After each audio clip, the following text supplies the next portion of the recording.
Entonces, ¿cómo yo puedo asimilar esas historias para mi vida personal? ¿Cómo yo puedo entender esas historias? ¿Cómo yo puedo permitir que ese mensaje de Jesús haga sentido en mi mente, ¿no? Ese es el desafío de la lectura de los evangelios. Por eso que leemos la Biblia buscando ver ya, ¿de qué me sirve esto, no? ¿Por qué podemos leer esas historias, como hemos leído aquí el texto de Lucas 7, y decir, qué bonito, ¿eh? Qué bonito, qué bueno para el centurión, qué bueno para la madre que tuvo a su hijo resucitado, y qué bonito. ¿Y en qué quedamos? ¿Y en qué quedamos? Tenemos que entender que esos relatos están redactados de entre los diversos otros eventos en los cuales Jesús actuó. Fueron relatados, fueron escritos, fueron puestos aquí en nuestras manos para producir un impacto sobre nosotros. Y el principal impacto que produce en nosotros es el de conocer a un Jesús Salvador y un Jesús esperanza como lo tenemos acá. Pero quisiera que miremos un poco ese texto en conjunto, los dos milagros en conjunto. Lo que encontramos en ese texto es Jesús que estaba saliendo de lo que en Lucas es el Sermón del Monte. Jesús estaba más o menos al inicio de su ministerio, ¿cierto? Y él había hablado al pueblo, enseñado al pueblo muchas enseñanzas de orden moral, práctica, vivencial. Y él, saliendo de ahí, estaba entrando en una ciudad llamada Capernaum.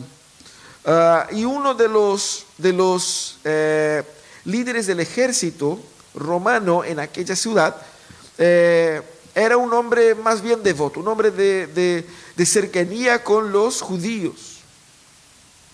Y él tenía un siervo muy amado, y él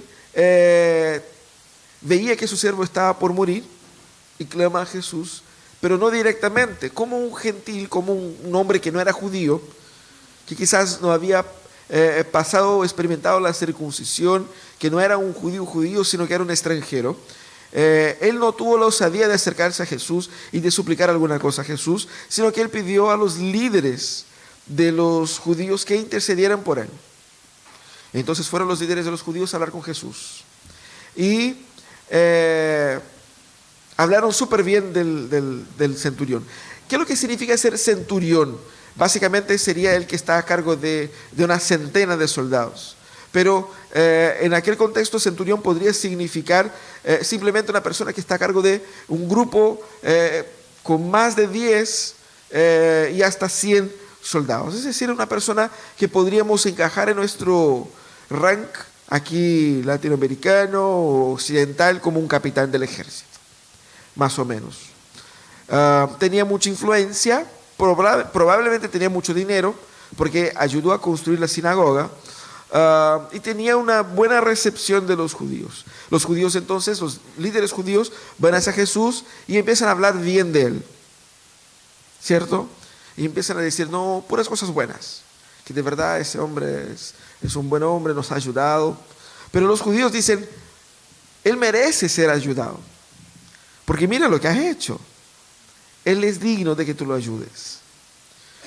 No creo que Jesús quedó convencido por eso. Yo creo que seguramente Jesús se dispuso a ir hacia donde estaba ese enfermo por misericordia a ese hombre. Y fíjese que Jesús ha hablado más de una vez de que en su ministerio él se iba a preocupar de las personas, los judíos, las personas de la religión judía. A eso vino. Después, posteriormente, el evangelio va a llegar a los demás, ¿no? Pero Jesús aún así accede y va hacia la casa de este caballero. Estaban en camino, estaban llegando, y él envía, ya no siervos judíos o líderes judíos, envía siervos suyos, algunos amigos en realidad, para que vayan a hablar con Jesús y para que digan a Jesús, Jesús, no vengas a mi casa. Mira qué raro, ¿no? No vengas a mi casa, porque yo no soy digno de que entres a mi casa. Ni siquiera soy digno de que me presentes ante ti. Él reconoce su indignidad, cosa que quizás, o que probablemente los judíos lo hicieron, porque los judíos dijeron, él sí es digno. Él dice a Jesús, no, yo no soy digno, no vengas a mi casa. Pero no significa que no quiero que me ayudes. Yo quiero que me ayudes. Pero di una palabra y mi siervo quedará sano. Y él hace ahí una comparación con su propio oficio. Él dice, de la misma manera que usted puede decir una palabra y mi siervo se queda sano. Yo también soy un hombre en un contexto de autoridad y que si yo digo algo a un siervo, mi siervo obedece. Entonces sus palabras funcionan como siervos tuyos, de tal manera que ellas van a hacer exactamente lo que tú quieres que ellas hagan. Reconoció el poder de Jesús, reconoció la autoridad de Jesús, reconoció también su indignidad, y es por eso que Jesús se da vuelta. Jesús no pierde la oportunidad de retar a los judíos que estaban ahí, ¿no? Se da vuelta y dice: mira, aprendan con ese gentil, aprendan con él. Ni en Israel, ni en Judá he encontrado una fe de este tamaño. Y fíjense que en diversos momentos, o al menos dos o tres momentos, Jesús exhorta a sus propios discípulos por la poca fe de ellos. Y él dice: ni siquiera en Israel he visto tamaña fe. Y la cosa es que cuando regresaban estos amigos, cuando regresaron a la casa, el siervo ya estaba sano. Lucas pone en la secuencia de esa narrativa un segundo milagro. Jesús en un otro momento estaba entrando a una ciudad llamada Naín. No se sabe exactamente la ubicación ideal de esta ciudad, pero una pequeña, muy pequeña ciudad. Y se encuentra en la entrada de la ciudad con un, ¿cómo se dice? Cuando vienen todos así cargando el féretro. Una procesión funeral, ¿no es cierto? Pero ya había pasado el funeral, estaban caminando hacia el entierro, entonces era la procesión. Si fuera en nuestros días serían los autos ahí, ¿no es cierto? La fila, no sé. Pero había, la descripción es fantástica, porque era un funeral muy conmovedor. No era cualquier persona, era un joven que había muerto. Ese joven era el hijo único de una viuda. Yo sé que nosotros todos tenemos esos problemas con la AFP. Imagínense un mundo donde la única AFP que usted tiene es su hijo y él muere, ¿no? Con él estaba muriendo todas las condiciones socioeconómicas de supervivencia de esta mujer. Con él estaba muriendo también toda la protección legal.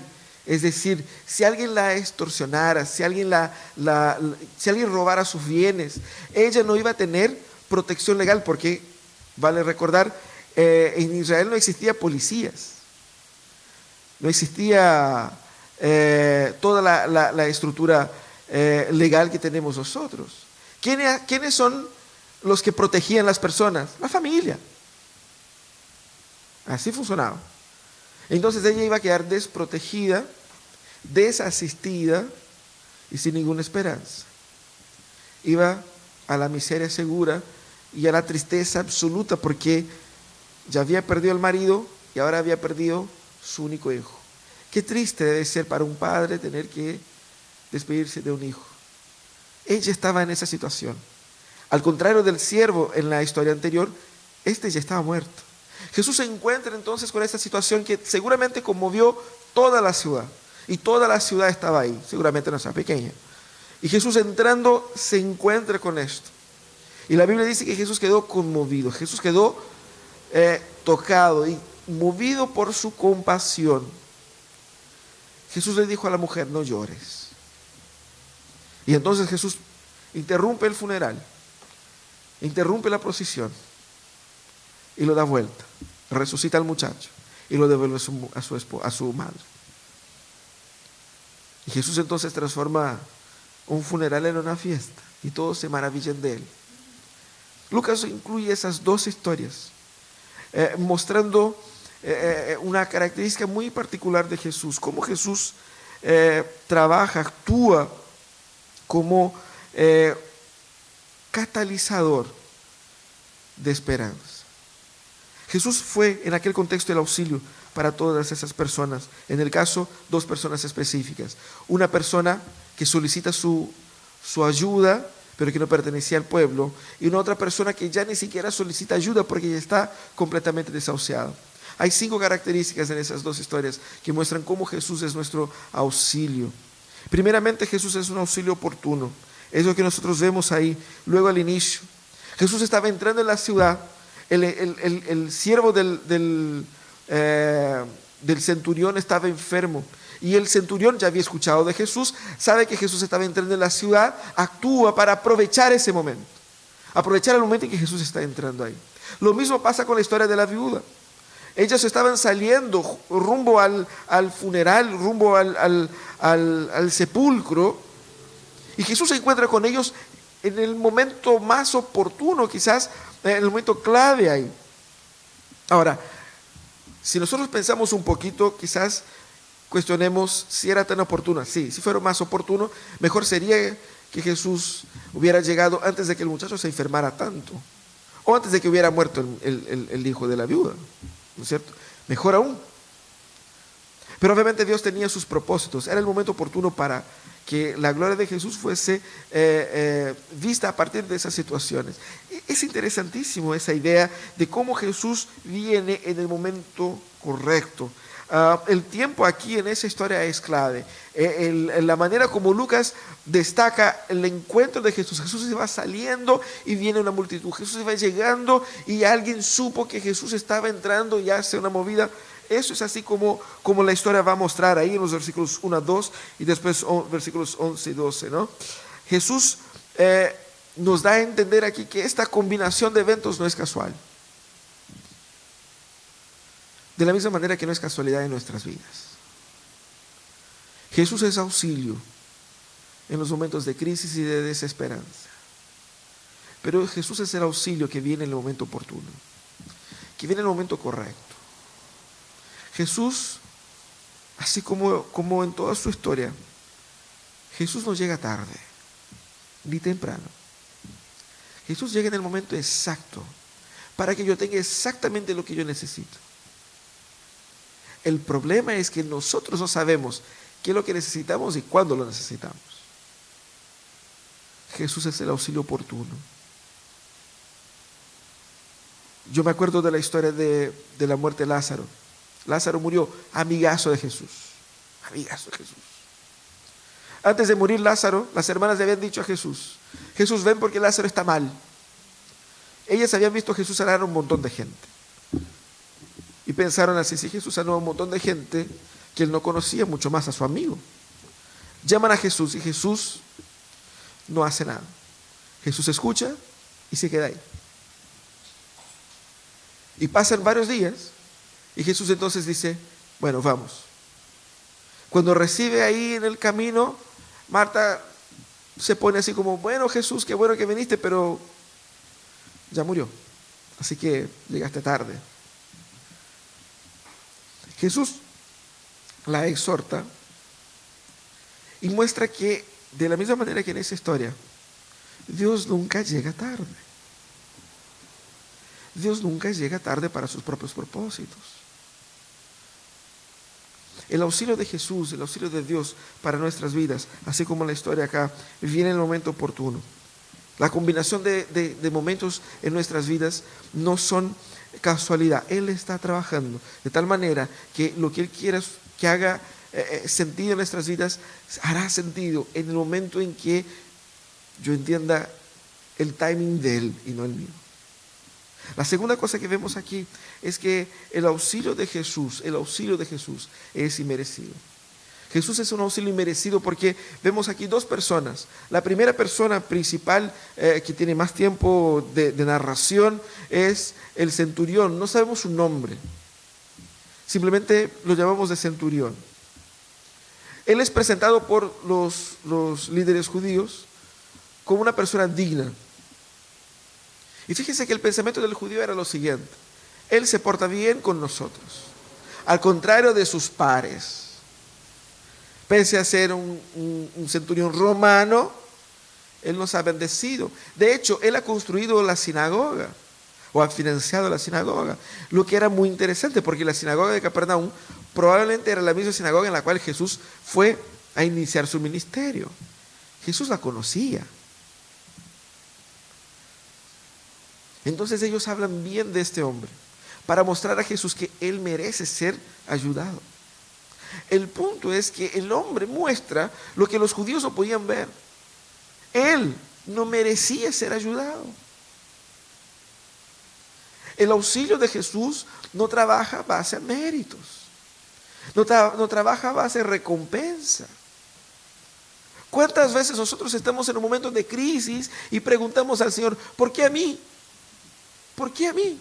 Si yo he hecho todo lo correcto, me he portado bien, he ido a la iglesia. ¿Por qué ahora? Si cuando yo andaba descarriado no me iba tan mal. Y ahora que yo estoy poniéndome al día con el Señor me va mal. No es justo. No es justo que me pase eso, cuando al otro no le pasa lo que me pasa a mí. Nosotros cuando suplicamos un auxilio de Jesús de esa manera, no es auxilio que queremos. Nosotros queremos compensación. Compensación por nuestras buenas obras. Compensación por nuestra supuesta piedad. Jesús, en su forma magnánima de ser, Él no se ríe en nuestra cara. Pero yo creo que secretamente Él se ríe de nosotros, de nuestra patudez. Y dice, ¿en serio? ¿En serio? ¿Que tú crees que merece algo? ¿En serio? A ver, sentemos aquí y vamos a conversar un poco sobre su vida, sobre sus logros. Y Jesús entonces saca la hoja de nuestros logros y está vacía. Y ahí queda la conversación. Cualquier auxilio que Dios pueda dar a nosotros será un auxilio merecido. Eso fue lo que el hombre hizo ver. Él no se sentía digno, quizás por la naturaleza de su oficio, quizás por la comprensión de la santidad de Jesús, no cuadraba con su realidad, con su espiritualidad. Aunque a los ojos de los judíos, que eran quisquillosos, que eran pesados, él era reconocido como un hombre de bien. Él no se veía como un hombre de bien. A lo mejor él se veía como Dios lo veía, indigno. Y eso es muy importante cuando nosotros solicitamos el auxilio de Dios para nuestras vidas.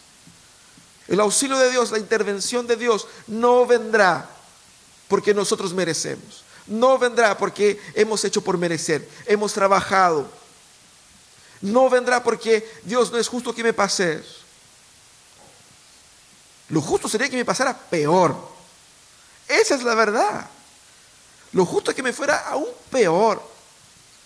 Por la gracia y la misericordia de Dios, que yo no puedo ni siquiera entender, no ha sido tan malo como pudiera haber sido. Pero yo no lo merezco. Es interesante esa distancia que el centurión se puso de Jesús. Porque no era una distancia de reproche, era una distancia de temor. A veces nosotros nos creemos tan cercanos a Jesús y perdemos la noción de su santidad. Perdemos la noción de su poder, perdemos la noción de su autoridad. Y cuando perdemos la noción de la santidad de Jesús, no tenemos ni siquiera idea de lo que estamos pidiendo. ¿Con quién nos estamos relacionando? ¿A quién estamos orando? Es muy importante que cuando solicitemos el auxilio de Dios, pensemos primero quién es Dios, el tamaño de Dios. Recordemos la oración de Ana, que lloraba y suplicaba a Dios.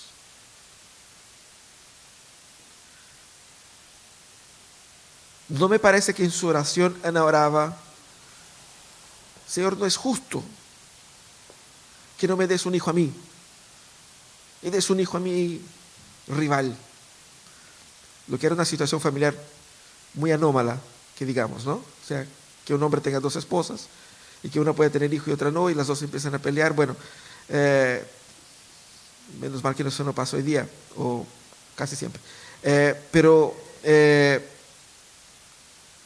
ella no estaba exigiendo de Dios su auxilio. Ese es el punto. El auxilio de Dios es inmerecido, no lo puedo exigir. Él me da por su única misericordia, gracia, pese a mí. Pero el auxilio de Jesús aquí en la historia, que viene hacia estas dos personas, el centurión y la mujer, la viuda, es un auxilio poderoso.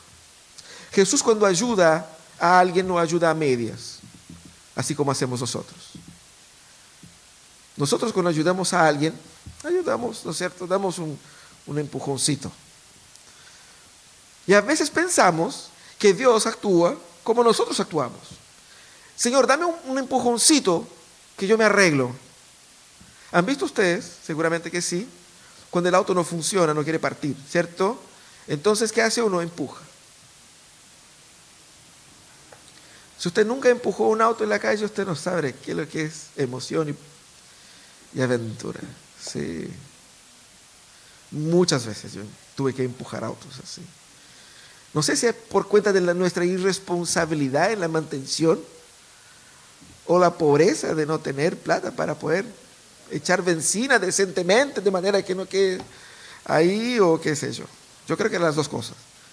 Pero muchas veces, a veces estamos así, solitos, ¿cierto? O el chofer y uno más, y se suma alguien de la calle que está pasando ahí, un valiente, y te ayuda. ¿Han visto eso?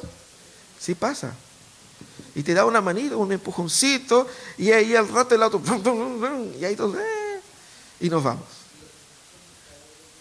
Sí, hay unos que se esconden también, ¿no es cierto? Bueno, dejemos eso a un lado. Pensamos que el auxilio de Dios nos vendrá así. Da un empujoncito. Señor, no te pido mucho. Yo te pido solamente que, mira, si usted me pone en la empresa correcta, yo me arreglo allá. Yo trabajo y me saco la mugre y ahí voy para arriba. Solamente eso, nada más. Y vamos así.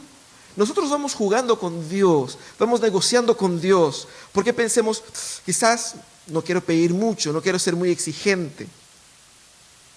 ¿Sabe lo que se esconde por detrás de eso?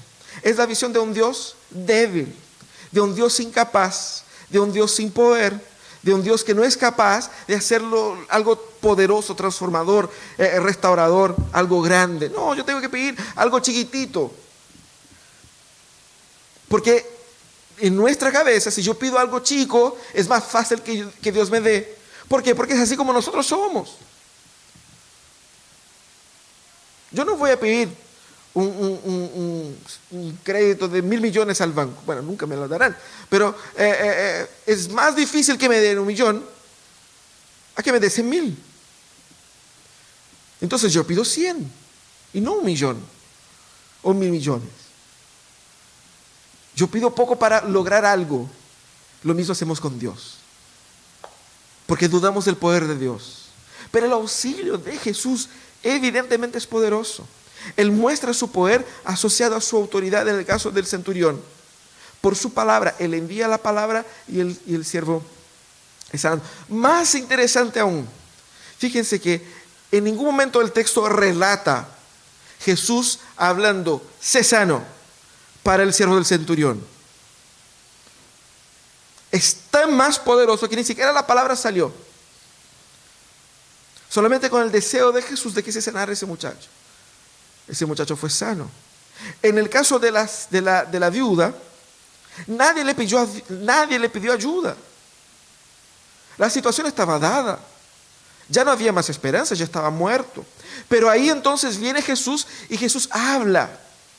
Y la palabra es clave. Jesús claramente interrumpe y habla al joven, al muerto. Y dice, joven, a ti te digo, levántate.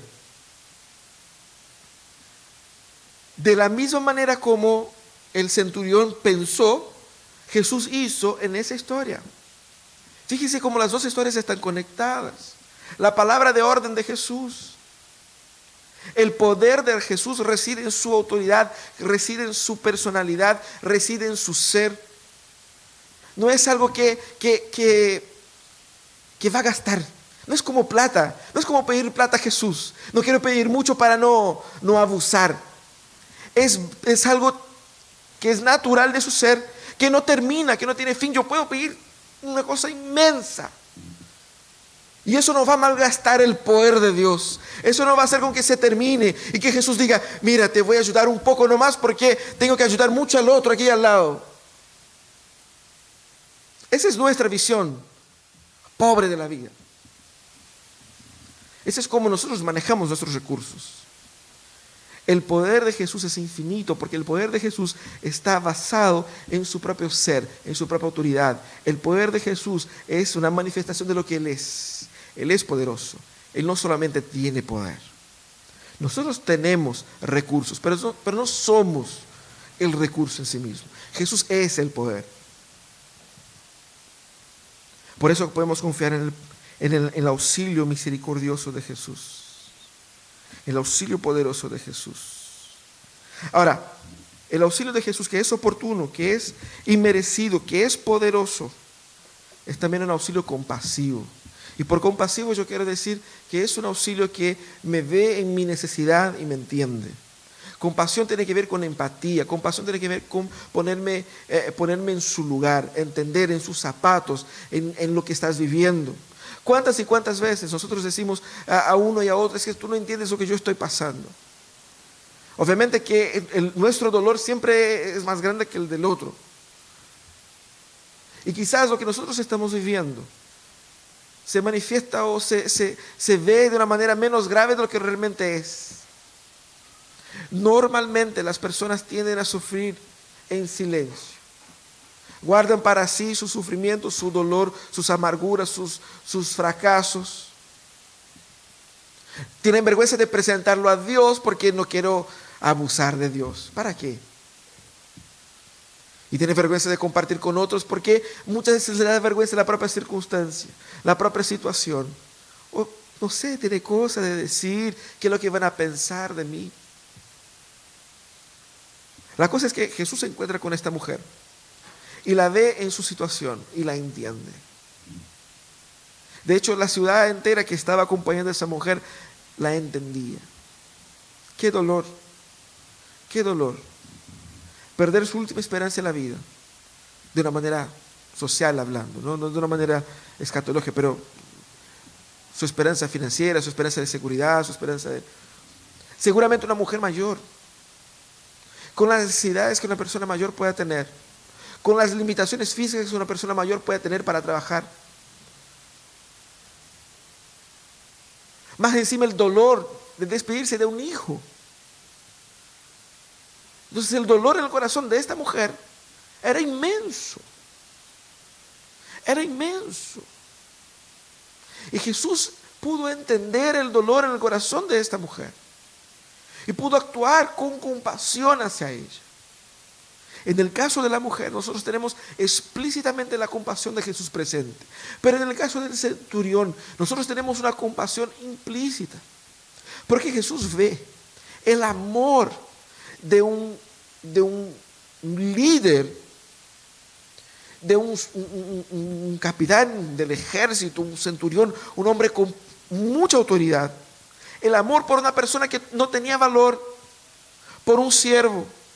Normalmente, ¿qué hacían las personas en estos casos? Si estaba enfermo, que muriera luego para poner a otro.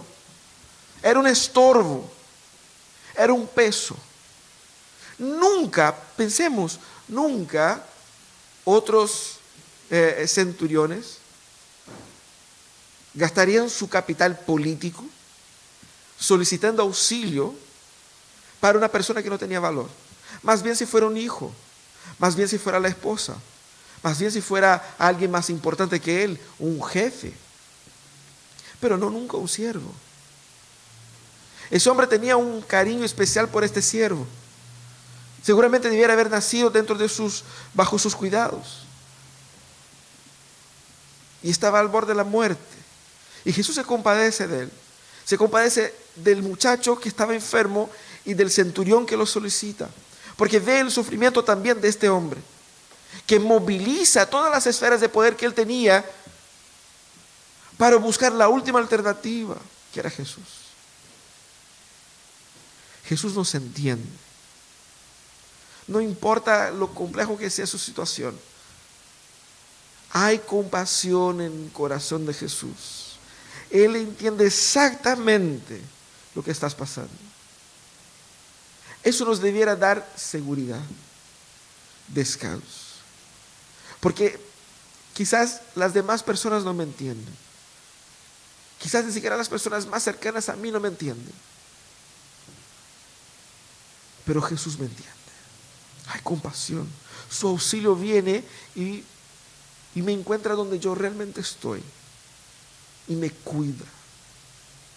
En esas dos historias vemos a Jesús cuidando no solamente de las personas que fueron alcanzadas por su poder y por el milagro, pero Jesús cuidando del corazón de la madre y del centurión. La compasión de Jesús y el amor de Jesús por ellos y por consecuencia también a las personas alcanzadas por ellos. Y es interesante las palabras de Jesús: no llores. ¿Cuántas veces hemos dicho a una u otra persona que está pasando por crisis y decimos, no te quedes así? Y podemos decir también, no llores. Pero nuestras palabras son vanas, nuestras palabras son inútiles. Son bien intencionadas, obviamente.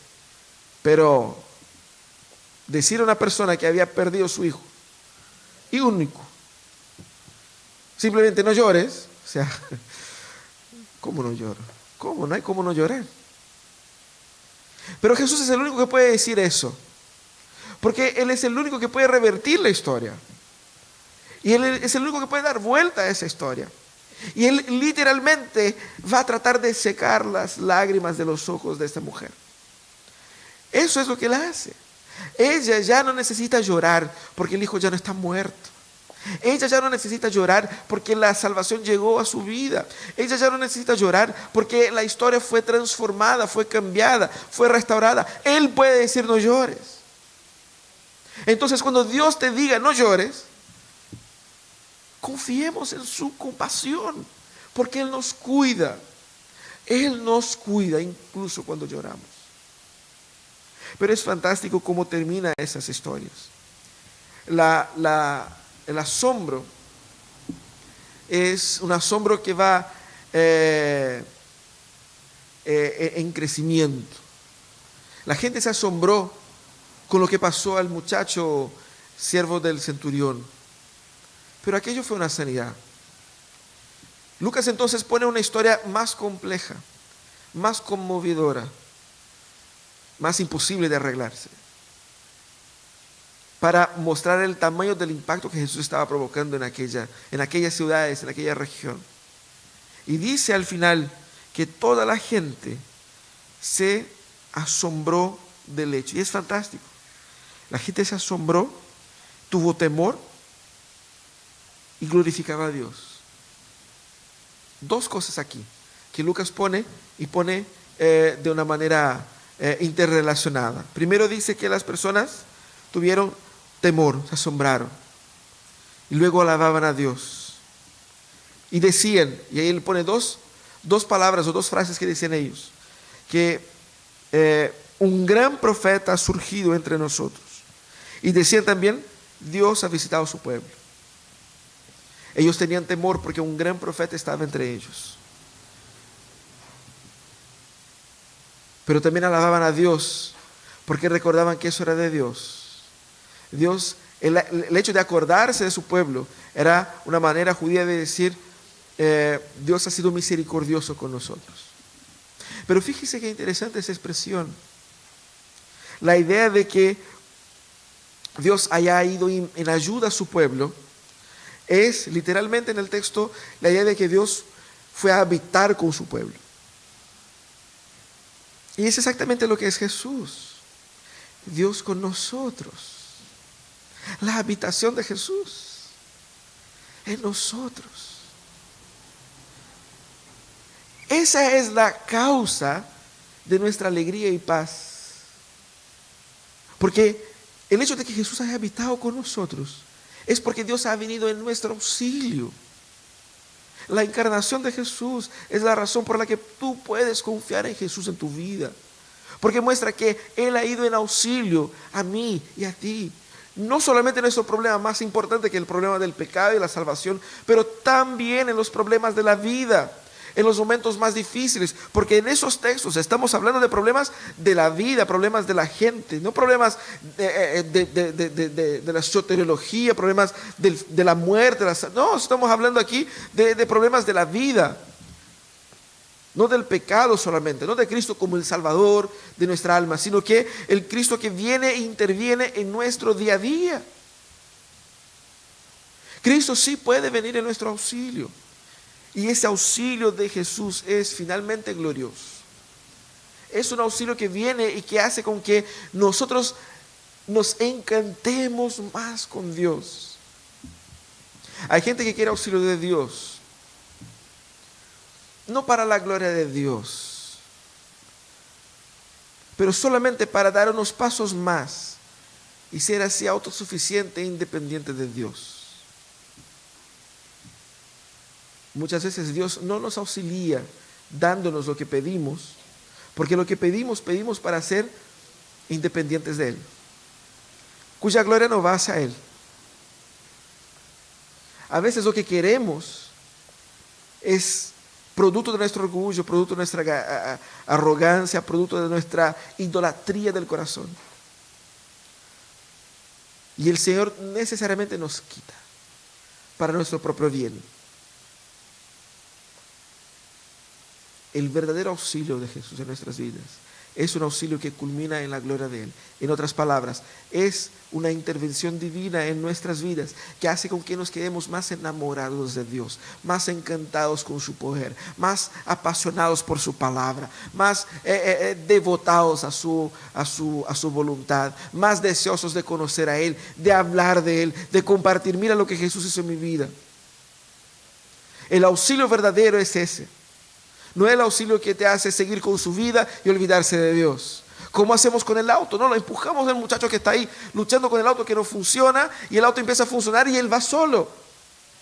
Mucha gente quiere el auxilio de Dios así. Señor, dame un empujón para que yo siga mi vida. El problema es que yo quiero seguir mi vida. Ese es mi problema. Yo tengo que querer seguir lo que Dios quiere para mí.